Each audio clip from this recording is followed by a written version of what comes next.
But while we're doing that, I'll introduce our first two speakers on either side of me. We've got Nick Rosier Hi. and Peter Jevons, and they're from a company called Gather. And they're going to be talking to you today about the top 5 things in defining the future of the event experience and technology. So hand over to them, and see you again in about half an hour to go through the questions. Cool. Are you hearing me? Okay, cool. All right, good. Well, hi everyone. Good morning. Thanks for coming on nice and early to Event Tech Live on day 1 of the physical event. As we said, so my name's Nick. This is Peter. We're going to be running through a bit of a presentation today around top 5 things that we think are going to be defining the future of event tech. We're going to do it in the context of apps, in the context of data, in the context of what makes a good experience in shows today. And I guess the place that we come from as Gather is a little bit around the agency side of things. So Gather was sort of born out of an agency software. So we like to sort of look not just at the software side, like is the stuff working well, is it all sort of running smoothly, but also like do we understand what's making a good show for a brand? Do we understand the creative side of things as well? So in no particular order, we're going to sort of throw it to you guys first, do a bit of a poll at the beginning and see what you think the order of these top 5 things might be. So we're looking at regulation, things like data, security, being able to stream in different places. We're looking at engagement. Is the event going to keep people's attention? Is it going to be exciting? Is it going to pull the pants off you and make you walk off after 10 minutes? We're looking at creativity. Can you actually create real, true, bespoke experiences in today's sort of virtual hybrid event market? And how can you take existing things which are built and brands spend loads of money on, and then actually bring that to play online in a hybrid event in a physical setting like this? Then end-to-end journey is kind of key. A lot of people are talking about not just the in-event experience, but what's happening before, what's happening afterwards. Can we sort of track the attendee journey and really make them sort of feel the warm and fuzzies from the very first interaction to the very last interaction? Is it consistent? And then ROX, a return on experience rather than just pure return on investment. Are the dollars you're spending on the experience side of things really sort of trackable? Are you really seeing a sort of return beyond just I'm capturing X number of leads, I'm having X number of meetings? So you head over to the QR code, and we've got a bit of an internet problem at Excel today, so we're going to see if the poll's working. But if some of you have managed to scan the code, and feel free to spend a minute filling in some answers. So I'm not sure if we're getting live data. We did a little test earlier, which is why we got 1 result. But if we don't get results for the internet, we'll come back to it at the end and see if the Ethernet here is working. So, and if not, we'll share the results afterwards online and send a nice message to you all, and you can see what you all thought. But hopefully we might see a bit of a change from the beginning to the end, and it might have changed your opinions. So, not sure if that's going to update, so we'll skip forward. So first point, creativity. It seems like an obvious one, but again, we come from an agency sort of background, Peter from the software world, and the point is, there's a lot of stuff out there which can start to feel quite generic. Shell schemes, we all know and love them from the virtual physical world, and there's a bunch of them here today, and they're great. We use them a ton. But the problem is, in the virtual space, do you start to force people into a sort of one-size-fits-all model, which can detract from the brand? If I'm Nike, if I'm Adidas, if I'm Airbus, do I really want to have this generic package when I spend millions of dollars every year on marketing and have incredible websites, incredible physical spaces, and run incredible launch events, whatever? The minute I go into sort of a lot of virtual platforms out there, it can feel a little bit like a box I can stick a logo on. So how can we start to break that down? And are you actually getting the best for your brands? Are brands getting the best exposure? And kind of with that is the idea of being able to reuse existing content I mentioned at the beginning. Again, there's a ton of really, really great experiences out there which can be built in apps, on desktop solutions. We're looking at game engine content out there that can really bring spaces to life, bring products to life. But is there really a solution out there which allows you to integrate this stuff well, that allows you to sort of present it well? Are you making a compromise every time you want to sort of reuse that content? And are brands really getting the best they can get from the solutions out there? And so having a platform which allows you to reuse stuff, to integrate things that exist, to save money so you're not creating things every single time, is really key. And so that's what we believe in. And along with that, it's all very well having a platform, but software providers are keen to get people in the door, but then they're quick to walk off and say, great, good luck, run your events, do your stuff, we'll see you later in our customer success meeting and hope it went well, But actually sort of joining dots and saying, okay, here are the tools to do it, here's your blank canvas. Right, now here's a group of trusted partners, trusted agencies who know the technology, who know what delivering good virtual content looks like or good hybrid content looks like. Having that network you can go to say, right, you're trying to do a product launch, these people are your ones. You're trying to do a sort of virtual hybrid conference, these guys have done really great work and they're innovative in that space and not just going to get, the same sort of experience. So that's really, really key. You're going to be able to trust the people you're working with, not just from the sort of technical tools, because that's the first step in the journey. Having this sort of partner network is really key. And hopefully seeing more and more agencies actually saying, you know what, I'm not just going to use what my clients are using, I'm going to have a trusted sort of software platform of choice. I'm going to go to these guys, learn it inside out, make sure my creatives know it, make sure the account managers and the product managers know it backwards, and then we're going to run really efficient, really well-designed, and really well-produced content. So that's kind of key. So a little bit about creativity there. So I'm going to hand over to Peter now to talk about end-to-end experience.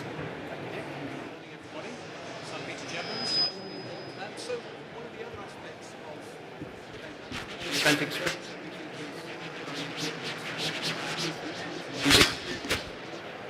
I don't think we can hear you yet. We'll wait to get a microphone. There we go.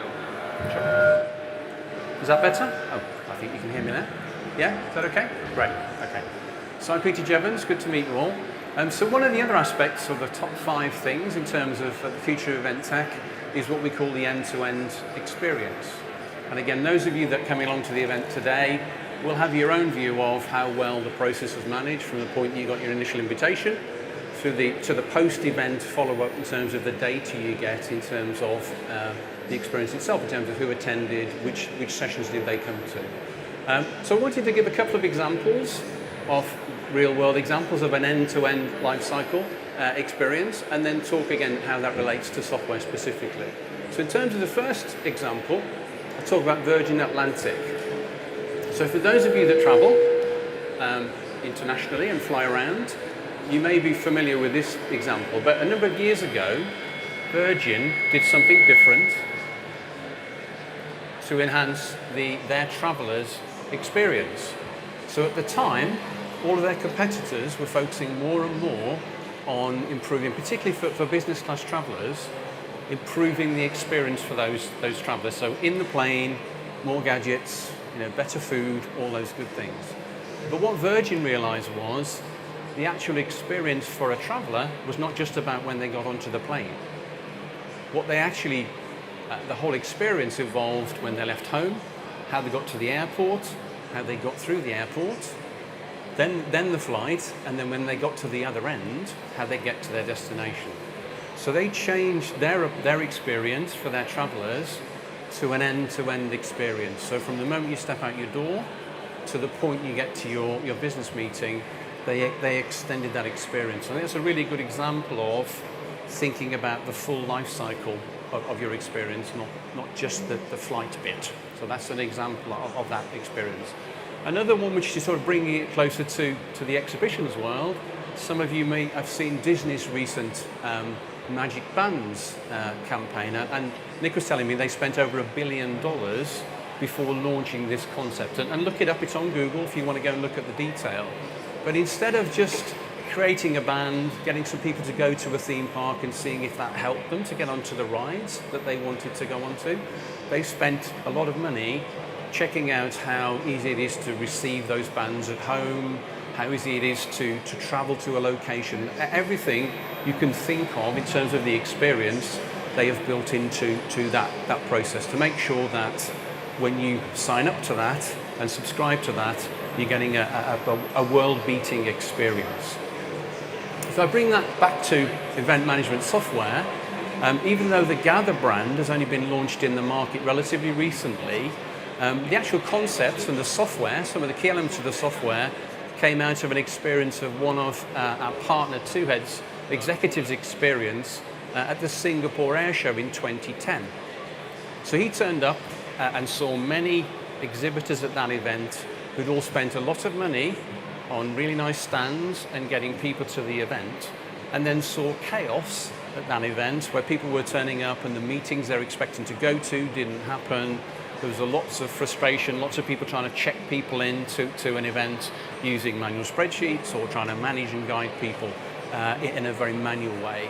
And that's, out of that experience, created effectively a component of what is now the Gather platform for managing better event experiences in terms of the way you manage meetings and travel and all those good things in terms of what we do. So that's just a couple of examples of event experience, life cycle, end to end, I think, which shows that it's not just about coming here today, it's about getting here and what happens after the event. Nick, back to you. Cool. So next one, next point, let me know when you can hear me. Is that good? Yeah. Return on experience. So again, forget ROI. ROI is quite sort of one-dimensional. Let's look at the return on the overall experience. And I guess, it's the metric that lets people sort of measure a little bit more around how people are engaging with a brand, not just about how much the brand is getting from the people out there. And again, going back to the event experience and sort of typical sort of trade show environment, there's been this huge mantra and this huge problem of build and burn in the industry, where you sort of create an experience and then it runs for a few days and then no one ever hears about it again. And even if you actually look at the really big shows, like look up CES in 2019 and try and find pictures even of really big brands' experiences in 2019, like you will really struggle to find anything at all on there about what they were doing. So you're spending millions of dollars in some cases on all these experiences, and you kind of disappear after the few weeks or a few months you're promoting it. And so the great thing about running virtual platforms, hybrid platforms, running event software is it allows you to kind of start to chip away at that sort of build and burn. And I think brands are starting to think about using these platforms a different way as well. So rather than just thinking, right, we've got a 3-day event, we'll run the virtual side of it for 3 days, increasingly people are coming and saying, you know what, can I leave this open as a sales platform for 2 months? Because I've got a great branded sort of space, I've got all my content there, I can host calls there, I can do my live streaming occasionally if I want to. So why would I turn this off? Why not just keep it running and have a venue, a virtual venue that really reflects the brand that you can then reuse and reuse? Because it seems like such a sort of missed opportunity. On the flip side, that can be used then to training. Train your internal teams, understand your products and services. If you're talking to customers about it, you should be able to use the same material to train people internally about it too. So it becomes a place you could do onboarding, you could actually look at internal meetings, internal engagement as well. And let's face it, if you're running virtual and hybrid events for your brands, for your customers, you kind of got to practice what you preach and drink your own Kool-Aid, because if you're not using it, why are you expecting other people to use it? And this is something that kind of sits at the core of the way we look at the platforms, not just the event, but how can we turn this into something that lives longer, that gets more value for your money, basically.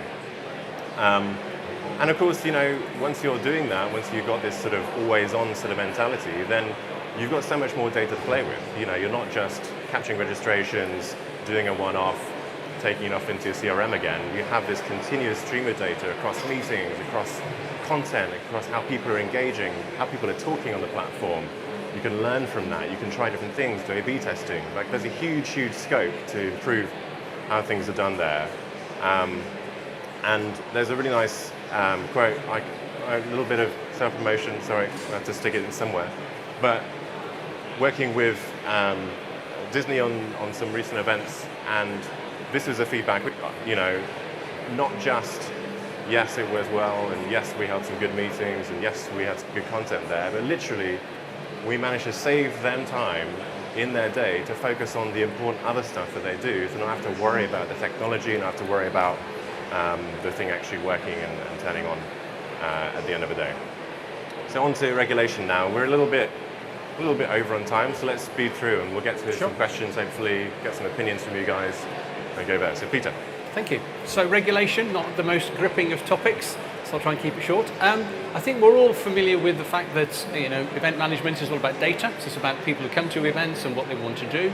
And we're very much about supporting the correct use of that data. So things like GDPR compliance, all that good stuff, we do that. One of the interesting things that certainly the gther team's been able to do that others have struggled with is we've run events successfully, hybrid and virtual events in China. So again, that's a market where it's quite difficult to get onto the whitelist rather than the blacklist. So again, if you want to know more about how to do that, we can give you some insights as to how to do that. I think being compliant is really important. I mean, I describe this probably as more as adherence rather than compliance in terms of being also very sustainable. And I'll talk very briefly now about an example on the next slide of one of our customers. So we've just completed a very successful event in Tokyo with the World Business Council for Sustainable Development. They need to come up with a new name. It's a bit wordy, that one. But basically, they're the people that are out there trying to make sure that companies are compliant and doing the right sustainable things. So they flew about 350 people into Tokyo and had about 500 people over a couple of days joining remotely. So they had a hybrid event. And we're able to run a very sustainable event and sign up new companies to comply with the sustainability goals that they're setting. So again, a good example of a hybrid event, and they've got a number of areas where they're measuring, and one of the things you can obviously focus on in terms of event management is how you manage your travel, your costs, the food related to an event, all those things. If you can remove any waste there, again, that's a good head start in terms of sustainability. So again, a key topic, and I think certainly in terms of partners, the agencies that we work closely with, some of them are very focused on sustainability as well. I think some of you will be familiar with the greenwash concept. So just because you've got a cork floor on your stand doesn't mean you're being sustainable, right? So you've got to think a lot about the bigger picture in terms of who you get there, how they get there, all those things. And I think to Nick's point, if you're creating really valuable content to use during an event, and that event lasts for a couple of days, surely you want that content to be used by people outside that event. So think about, again, the benefits of using technology to leave the platform on for longer, for people to access that content and to become more of a hub for you to share that valuable information with your community and your stakeholders. Cool. So number 5 on the list, last one, is engagement. So it seems, again, like an obvious one, and I've got some sort of top level things to go through. So again, we talked about content. Again, make sure the content is rich. There is so much competition out there for attention from things online. Like if you're doing something hybrid or virtual, you're competing with YouTube, you're competing with Netflix, Outlook, Teams, like all of this distraction. So you've got to really make a punchy message and deliver good content, but in a package which is going to be really high end. So rather than trying to drag things out and feed dribs and drabs of stuff, sometimes it's more effective to do a half-hour big bang and put your money there, and you've got people for half an hour, you know that, and you don't have to then sort of deal with empty chat feeds and sort of tumbleweed on the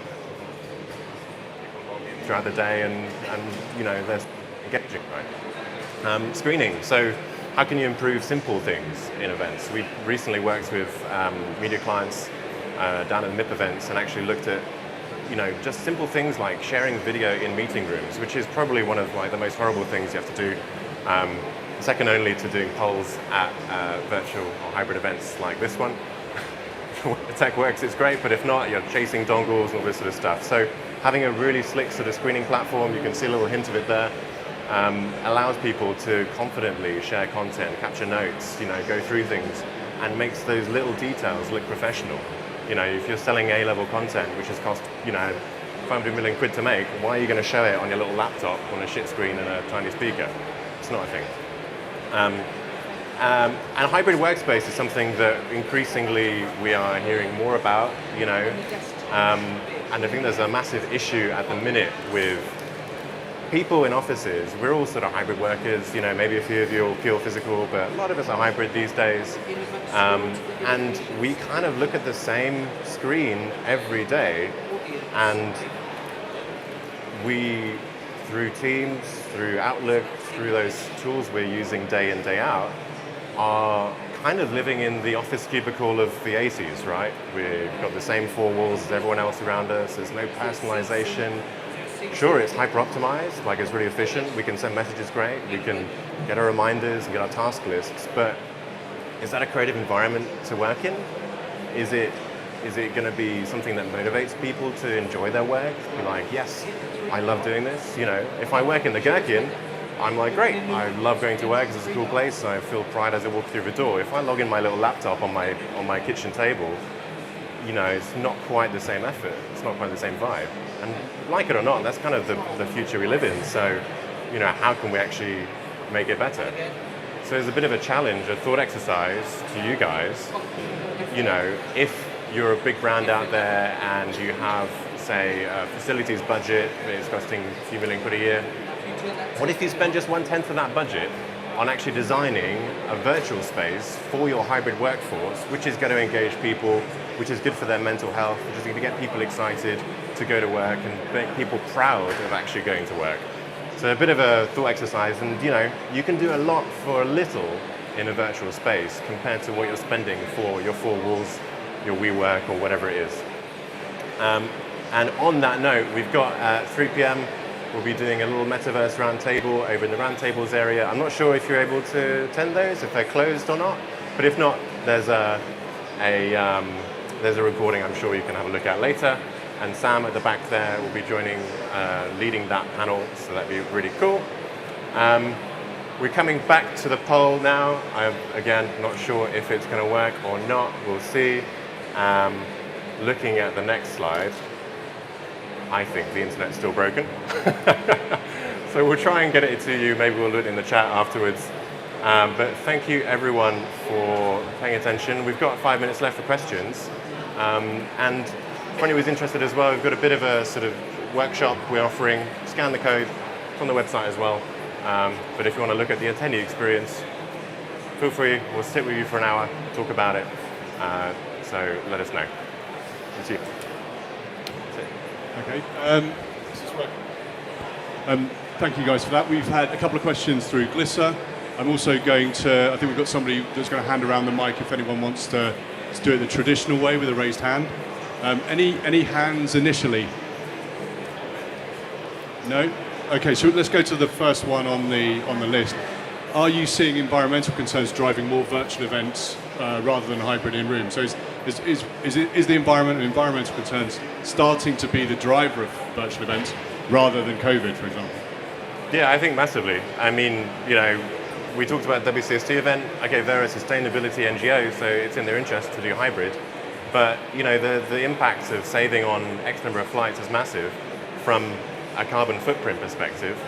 And we're increasingly seeing agencies using tools like Trace to actually calculate the impact of their events, their attendance physically, but also the virtual attendance as well. So there is a footprint to what we're doing in a virtual world. So you've got to actually look at that. You can't just say, oh, it's in the cloud, it's fine, it's not costing anything.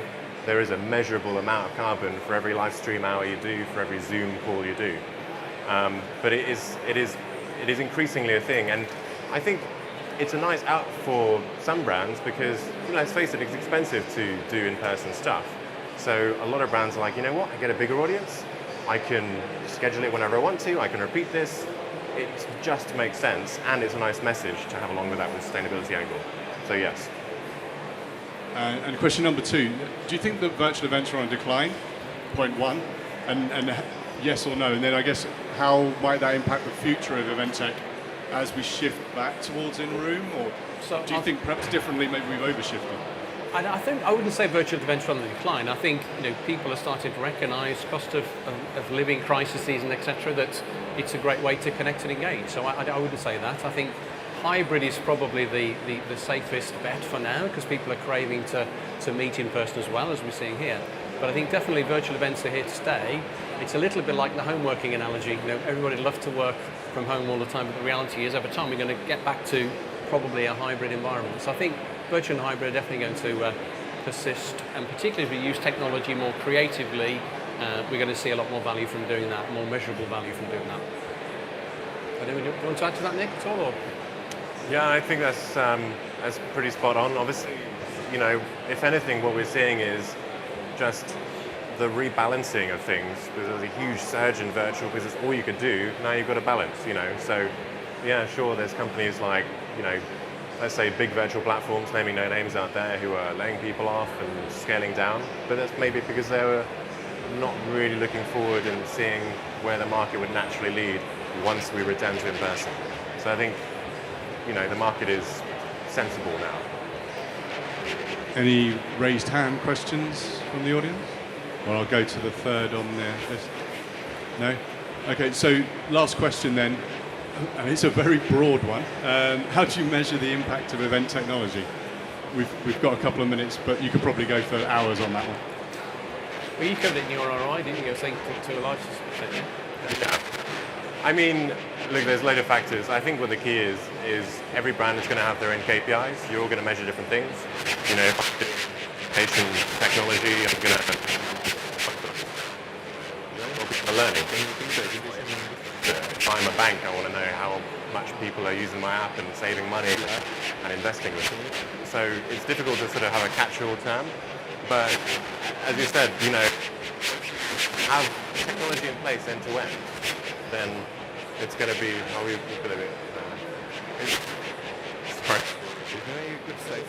when sort of tech in place, then at least you can capture the data more broadly. Then you can say, right, let's try testing this, let's try testing that. As a software company, we have... Is this better? There you go. As a software company, we don't just have a fixed set of KPIs. We say, okay, we'll look at churn and see how that works. Maybe we'll look at the average revenue per account. But it's a constant evolution, a constant learning process, so you can track things. But if you're not actually seeing that that's linked to your success, then you've got to think again. So I think there's a lot of ways to track data these days. I think what the more interesting thing is how you're using that data and getting some smart KPIs to link to that.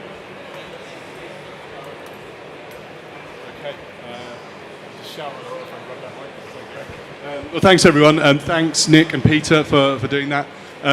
Thanks you for joining us. Please come back for the next session starting very shortly, or stay for the next session starting very shortly. And these guys, obviously, they're going to be here to take any questions if you want to speak to them directly. I'm sure they'll be hanging around, or if you guys got to stand here. No? Okay, so grab them now if you want to see them. Okay, thanks a lot, and see you at the next session. Thank you.